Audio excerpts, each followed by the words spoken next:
Hello and welcome to today's video.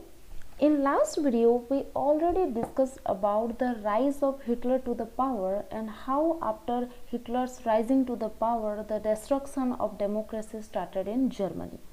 In today's video we will discuss about the economical reconstruction of Germany. We already knew that because of the Great Depression and as German was held war guilt and has to pay reparation, it went under economical turmoil. So after Hitler's coming into power, he started the economical reconstruction of Germany. To reconstruct the economy of Germany, Hitler vested the responsibility on Jalmar Schist. Jalmar Schist was a renowned economist of Germany. When Jalmar Schist took the responsibility to reconstruct the economy of Germany, he aimed at full production and full employment through a state-funded work creation program. He aimed at full production and full employment through a state-funded work creation program. Jalmar Schist aimed that किस तरह से एक government funded, state means government here, so एक government funded program हो और जिसके through full production and full employment possible हो सके. And the project produced the famous German super highway and people's car the Volkswagen. अगर आप लोग कभी वोल्क्सवैगन के बारे में सुने होंगे तो इन रिसेंट टाइम वोल्क्सवैगन का बहुत सारे लग्जरियस कार आते हैं, लेकिन जो वोल्क्सवैगन ब्रांड का जो शुरुआत था वो आपके जर्मन इकोनॉमिक रिकंस्ट्रक्शन वर्क के टाइम में हुआ था. तो ग्रेजुअली इट इवॉल्व्ड एंड अब तक ये एक लॉन्ग वे जर्नी कवर कर चुका है. और अभी के टाइम में तो वोल्क्सवैगन बहुत सारे super highway luxurious car launches करता है, लेकिन उस टाइम में ये जर्मन इकोनॉमी को रिकंस्ट्रक्ट करने में एक सक्सेसफुल प्रोजेक्ट रहा था. In foreign policy also Hitler acquired quick success. Hitler एक गुड ऑरेटर था, इसके बारे में हम लास्ट वीडियो में डिस्कस कर चुके थे. इसके अलावा हिटलर का जो फॉरेन पॉलिसी था उसमें भी उसको बहुत जल्दी क्विक सक्सेसेस मिल रहे थे. जैसे कि first he pulled out of the league of nation in 1933. तो 1933 में उसने जर्मन को लीग ऑफ नेशन से सेपरेट कर दिया. अब ये लीग ऑफ नेशन क्या है? लीग ऑफ नेशन एक इंटरनेशनल ऑर्गेनाइजेशन था जो 1920s के टाइम में शुरुआत हुआ था और इसका मकसद ही था कि ये किस तरह से इंटरनेशनल मैटर में मीडिएटिंग करे और वर्ल्ड में पीस बना रहे, क्योंकि आपके वर्ल्ड वॉर 1 उस टाइम में ओवर हो चुका था और उसके रिजल्ट से आपका लीग ऑफ नेशन फॉर्म हुआ था. और उसका मोटो ही ये था कि वर्ल्ड में पीस बना रहे या फिर अगर इंटरनेशन में प्रॉब्लम अराइज होते हैं तो उसको किस तरह से इंटरनेशनल लेवल में सॉर्ट आउट किया जाए, वो उसका मोटो था. तो 1933 में हिटलर ने जर्मन को लीग ऑफ नेशन से बाहर निकाल दिया, यानी कि अब वो उसका मेंबर नहीं रहा. सेकेंड, ही रीऑक्यूपाइड द राइनलैंड इन 1936. जो राइनलैंड जर्मन से छीन लिया गया था, the Rhineland which was snatched away from German earlier, उसको अब हिटलर ने रिकैप्चर कर लिया. जैसे कि यहाँ पे आप देख सकते हैं कि ये जो येलो वन है ये है आपका राइनलैंड, जिसको जर्मन ने अगेन 1936 में रीऑक्यूपाई कर लिया. And thirdly, he integrated Austria and Germany in 1938 under the slogan One People, One Empire, One Leader. और 1938 में हिटलर ने जर्मन एंड ऑस्ट्रिया को यूनाइटेड कर लिया, इंटीग्रेटेड कर दिया, और उसका स्लोगन क्या था? One people, one empire, one leader. यानी कि सारे लोग एक हैं, उनका एक ही एम्पायर है और उनका एक ही लीडर है. यहाँ पे एक ही लीडर का मतलब था हिटलर. तो फाइनली उसने जर्मन एंड ऑस्ट्रिया को, ये जो ग्रीन कलर में है ये जर्मन है एंड ये येलो वन में आपको दिख रहे होंगे ये ऑस्ट्रिया है. तो फाइनली उसने 1938 में जर्मन एंड ऑस्ट्रिया को इंटीग्रेट कर लिया. He then took German speaking Sudetenland from Czechoslovakia. और इतने में वो रुका नहीं, देन वो सडेनटेनलैंड को, जो कि चेकोस्लोवाकिया, यहाँ पे आप देख सकते हैं, जर्मन राइनलैंड कैप्चर कर लिया। देन ऑस्ट्रिया को भी जर्मन में मर्ज कर लिया। एंड देन चेकोस्लोवाकिया का जो सडेनटेनलैंड था, ये जो व्हाइट पोर्शन में आपको दिख रहे हैं, उसको भी जर्मन कैप्चर कर लिया, क्योंकि सडेनटेनलैंड में मोस्टली जर्मन स्पीकिंग पीपल रहा करते थे। इन ऑल दीज, ये लीग ऑफ नेशन से अलग होना, ये राइनलैंड को रिकैप्चर कर पाना, and then German and Austria को रीयूनाइट करना, सडेनटेनलैंड को कैप्चर कर लेना, इन सब इवेंट में, इन सब इंसिडेंट में कहीं ना कहीं Hitler had the unspoken support of England. इन सब में कहीं ना कहीं इंग्लैंड चुपके से जर्मन को फेवर कर रहा था। यू कैन सी, ये जो ग्रीन में दिख रहा है, दिस इज इंग्लैंड, और ये जो ऑरेंज में दिख रहा है, ये जर्मन है। तो ये जर्मन के जो सीक्वेंस ऑफ इवेंट चल रहे थे, you know, recapturing Rhineland and then you know integrating Austria and then capturing Sudetenland, इन सब चीज़ में कहीं ना कहीं इंग्लैंड का साइलेंट सपोर्ट था जर्मन के लिए। क्यों इंग्लैंड का साइलेंट सपोर्ट था जर्मन के लिए?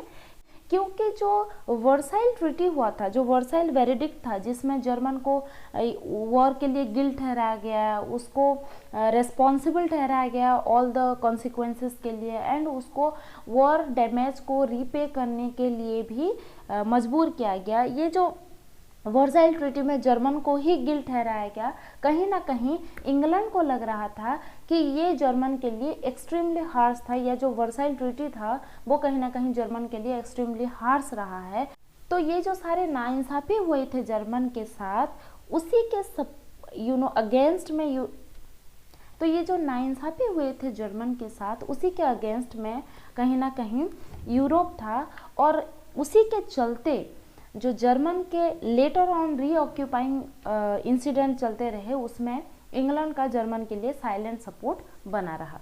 While all this hustles going on, Jalmers case, the economic advisor of Hitler, was not in favor of all this reoccupying, getting indulged into war. He advised Hitler not to invest hugely in rearmament as Germans still running on deficit finance. तो ये जो obvious है, आप किसी area को रीऑक्यूपाई करेंगे, किसी को मर्ज करेंगे, तो उसके लिए आपको वॉर में उतरना होगा, और कहीं ना कहीं जाल्मर्स केस इसके फेवर में नहीं थी।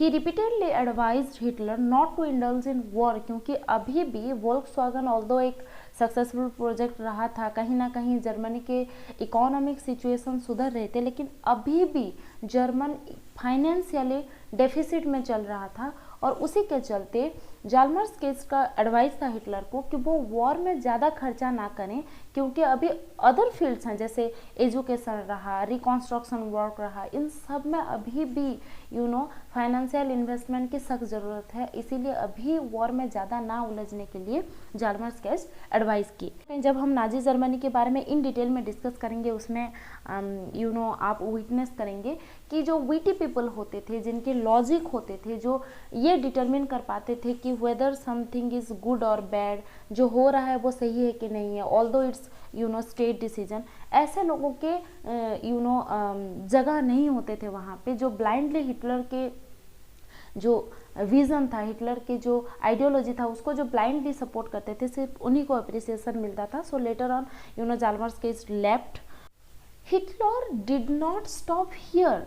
ये लीग ऑफ नेशन से बाहर निकाल लेना जर्मन को, राइनलैंड को कैप्चर कर लेना, ऑस्ट्रिया को मर्ज कर लेना, सडेनटेनलैंड को कैप्चर कर लेना, इन सब के बावजूद भी यहाँ पे हिटलर रुका नहीं।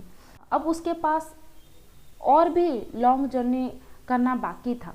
ही chose war as a way out of the economic crisis. और ये जो इकोनॉमिक क्राइसिस चल रहे थे, हिटलर को लगा कि बाय वॉर वो जल्दी से ज़्यादा रिसोर्स कैप्चर कर सकता है, और ज़्यादा रिसोर्स होंगे तो जायज़ है आपके इकोनॉमिकल क्राइसिस सारे धीरे धीरे डिसअपियर होने लगेंगे या सॉल्व होने लगेंगे। तो ये इकोनॉमिकल क्राइसिस को इंस्टेंटली या कम टाइम में सॉल्व करने के लिए उसने वॉर को ही चुना, जिसके थ्रू वो ह्यूज अमाउंट ऑफ रिसोर्स को कम टाइम में कैप्चर कर सकता था। Resources were to be accumulated through expansion of territory, और ये ज़्यादा रिसोर्स कैसे आएंगे, जब हम अपने टेरिटोरी को एक्सपेंड करेंगे, हमारे पास ज़्यादा लैंड होंगे, उस लैंड में जितने नेचुरल रिसोर्सेस होंगे वो भी उसी कंट्री को बिलोंग करेगा। तो उसने वॉर को चूज किया अपनी टेरिटोरी को एक्सटेंड करने के लिए एंड मोर रिसोर्स एक्वायर करने के लिए। In September 1940 German invaded Poland, this started a war with France and England. तो 1940 में जर्मन ने क्या किया, पोलैंड को अटैक कर लिया। सी यू कैन सी हियर, ये जो ऑरेंज वन है ये जर्मनी है, ये ग्रीन में पोलैंड है, this yellow one is France and again ये ऊपर जो ऑरेंज वन में दिख रहा है ये आपका इंग्लैंड है। तो जर्मन ने 1940 में पोलैंड को अटैक कर लिया। उसका अब मोटो क्या है कि ज़्यादा टेरिटोरी, उसका टेरिटोरी एक्सपेंड करे और उसके पास ज़्यादा रिसोर्स हो। तो उसने उसी मकसद को नतीजा देने के लिए पोलैंड के ऊपर अटैक कर लिया। और पोलैंड के ऊपर जैसे ही जर्मन ने अटैक किया, indirectly pull France and England into the war. In September 1940, a tripartite pact was signed between Germany, Italy and Japan. तो 1940 में जब इंग्लैंड एंड फ्रांस भी ऑटोमेटिकली वॉर में ड्रैग हो गए, तो उसके बाद एक ट्रिपेटाइट पैक्ट साइन हुआ between German, Italy and Japan. German तो पहले से ही इंडल्ज था ही, इटाली एंड जापान भी उसका साथ देंगे ऐसे बोल के एक पैक्ट उन तीनों में साइन हुआ। It strengthen the Hitler's claim to international power, और जो हिटलर को पूरे वर्ल्ड में राज करने का एक विजन था वो कहीं ना कहीं और ज़्यादा स्ट्रेंथन हो गया by this tripartite pact. By the end of 1940 Hitler was at the pinnacle of his power, और 1940 के एंड तक आते आते ये उसको क्विक सक्सेस मिल रहे थे। So Hitler was at its peak of power, वो अपने पावर के टॉप में था। Hitler now wanted to ensure food supplies and living space for Germans, और अब उसको टेरिटोरी एक्सपेंड करने हैं, रिसोर्सेस कैप्चर करने हैं, मोर जर्मन, जैसे उसने सडनटल लैंड को भी कैप्चर कर लिया क्योंकि वहाँ पे जर्मन स्पीकिंग पीपल थे। अब जर्मन के पॉपुलेशन पे उसको ज़्यादा फोकस करना है, और जायज़ है जब आपके पास ज़्यादा टेरिटोरी होंगे, ज़्यादा जर्मनियन होंगे, तो आपको फूड चाहिए, आपको लिविंग स्पेस चाहिए ज़्यादा। तो उसने उसके लिए क्या कर बैठा, 1941 में सोवियत यूनियन को अटैक कर लिया। तो 1941 में in order to ensure its food supply and living space, German attacked Soviet Union. उसने सोवियत यूनियन को, आप यहाँ पे देख सकते हैं, ये जो छोटा सा ग्रीन कलर का ये जर्मन है और ये सोवियत यूनियन था। तो उसने सोवियत यूनियन को अटैक कर लिया, और ये उसका सबसे बड़ा ब्लंडरस और बेवकूफ़ मूव था, क्योंकि उसके बाद the Soviet red army hounded out the retreating German soldiers until they reach the heart of Berlin. और उसने जो सोवियत यूनियन को अटैक कर लिया, जो रेड आर्मी थे, सोवियत यूनियन के जो रेड आर्मी थे, वो जर्मन सोल्जर को भगाते भगाते पूरा बर्लिन तक उन लोगों ने उनको रिटेलिएट बैक किया। दिस इज जर्मन, तो ये है बर्लिन। तो बर्लिन तक उनके जो जर्मनियन आर्मी थे वहाँ तक जो रेड आर्मी थे वो उनको पीछे हटाते हटाते ले आए, यानी कि जो पोलैंड वो पहले से कैप्चर भी कर चुका था, वो भी अब उसके हाथ से गया। मीनवाइल ये सब चलते चलते वो बहुत सारे जगह कैप्चर कर चुका था, यूएसएसआर या फिर आपके सोवियत यूनियन को वो अटैक कर चुका था। लेकिन इन सब में भी इतना कुछ होने के बाद, जैसे वो पोलैंड को अटैक किया तो फ्रांस एंड इंग्लैंड अपने आप वॉर में ड्रैग हो गए, लेकिन ये सब चलने के बावजूद भी इन सब में USA registered its involvement in the war. इन सब में यूएसए अभी तक चुप बैठा था, वो दोबारा किसी वॉर में घुसना नहीं चाहता था, और वो अपने आप को होल्ड बैक किया था कि वो किसी को भी फेवर नहीं करेगा या किसी के भी अगेंस्ट वो वॉर में नहीं उतरेगा।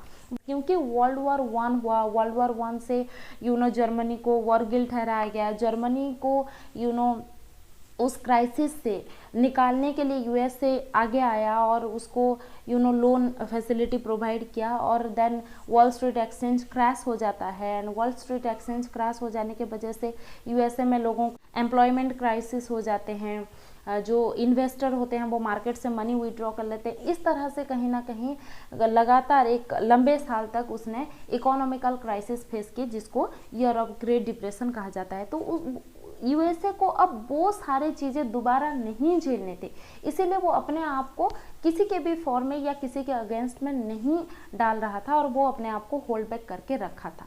लेकिन when Japan extended its support to Hitler and bombarded Pearl Harbor, the USA entered the war. जो जापान, इटाली और जर्मन के बीच में एक ट्रिपाटाइट पैक्ट साइन हुआ था कि वो लोग, जो जापान एंड इटाली हैं, वो आपके जर्मन को साथ देंगे। तो हिटलर को फेवर करते हुए जापान ने क्या किया, यूएसए के पर्ल हार्बर पोर्ट में बॉम्ब गिरा दिए, ठीक है। एंड जब आप नहीं लड़ना चाहते हो, लेकिन अगर आपके घर में कोई घुस आएगा तो you are bound to enter to the war, and finally USA enter to the war, क्योंकि जापान ने, ये आप देख सकते हैं, ये है आपका यूएसए, ये है आपका जापान। जापान ने यहाँ पे एक पोर्ट था जो यूएसए के अंडर आता है, पोर्ट हार्बर पोर्ट, वहाँ पे बॉम्ब गिरा दी, and automatically USA dragged into the war. और जायज है वो जापान के अगेंस्ट में ही लड़ेगा। जापान, जर्मनी एंड इटाली एक साइड में थे, तो ऑटोमेटिकली यूएसए आपके Soviet Union and then France and then England जिस साइड में थे, वहाँ उस साइड में ऑटोमेटिकली यूएसए भी ड्रैग हो गया। And in A retaliatory action, क्योंकि जापान ने उसके पर्ल हार्बर पोर्ट में बॉम्बार्डिंग कर दिए थे, बम गिरा दिए थे, उसके रिटेलिएटरी एक्शन के तहत यूएसए ने आपके जापान के हिरोशिमा एंड नागासाकी के ऊपर फाइनली बॉम्ब गिराए, जिसको हिस्ट्री में हम आज तक भी उसके इम्पैक्ट के बारे में स्टडी करते हैं कि जहाँ पे वो एटॉमिक बम गिरे थे, वहाँ पे आज भी जापान के उस पार्ट में, हिरोशिमा एंड नागासाकी में विकलांग, अपाहिज, एंड क्योंकि उसका जो रेडिएशन था वो इतना स्ट्रॉन्ग था कि आज तक भी वहाँ पे फिजिकली चैलेंज्ड पीपल पैदा होते हैं। तो वो था यूएसए का answer to Japan's attack. And finally, the war ended in 1945 with Hitler's defeat and US bombing of Hiroshima and Nagasaki of Japan. 1945 में as a retaliatory action USA Japan के Hiroshima and Nagasaki पे bombarding करता है, and finally world war 2 आपके जो Japan, German and Italy होते हैं वो हार जाते हैं। फाइनली वर्ल्ड वॉर 2 में भी हिटलर का डिफीट हो जाता है। तो फाइनली वर्ल्ड वॉर 2 एंड होता है, एंड जो अलाइड पावर होते हैं दैट इज़ ग्रेट ब्रिटेन, या हम उसको इंग्लैंड भी बोल सकते हैं, फ्रांस, यूएसएसआर जिसको हम सोवियत यूनियन भी बोल सकते हैं, एंड यूनाइटेड स्टेट या USA, they won world war 2, and the Axis power that is German, Italy and Japan, they lost it. Hitler lost World War 2. Now try to recall the story of Helmut. हम chapter के starting में ही discuss किए थे कि how a small boy named Helmut overheard his parents talking about suicide, killing etc. हम उस story को अब रिकॉल करते हैं। तो वर्ल्ड वॉर 2 हार जाने के बाद हिटलर, जो उसके सपोर्टर थे, जो कि हेलमुट के फादर थे, he was talking about this situation. वो अब बोल रहे हैं कि जो हम लोगों ने, what we did to the Jews, to the crippled, now they will repeat the same with us. और वो इतना डरावना था कि उनको सुसाइड करना मच ईजियर लगा। तो हम नेक्स्ट वीडियो में उसको एक्सप्लोर करेंगे कि what actually the Germans, the Nazis, जो हिटलर के सपोर्टर होते थे, या जो हिटलर का वर्ल्ड व्यू था या उसका जो आइडियोलॉजी था उसको ही नाजिज्म बोलते हैं। तो जो नाजी थे, what they did to the Jews, to the crippled, crippled means physically challenged people को वो लोग क्रिपल्ड बोलते थे, उसके बारे में भी हम डिस्कस करेंगे। तो in next video we will explore that what they did to the Jews and the so-called crippled people, that they are full of fear that now after losing World War II, the Allied power will do the same to us. That's what Helmut's father was telling to Helmut's mother.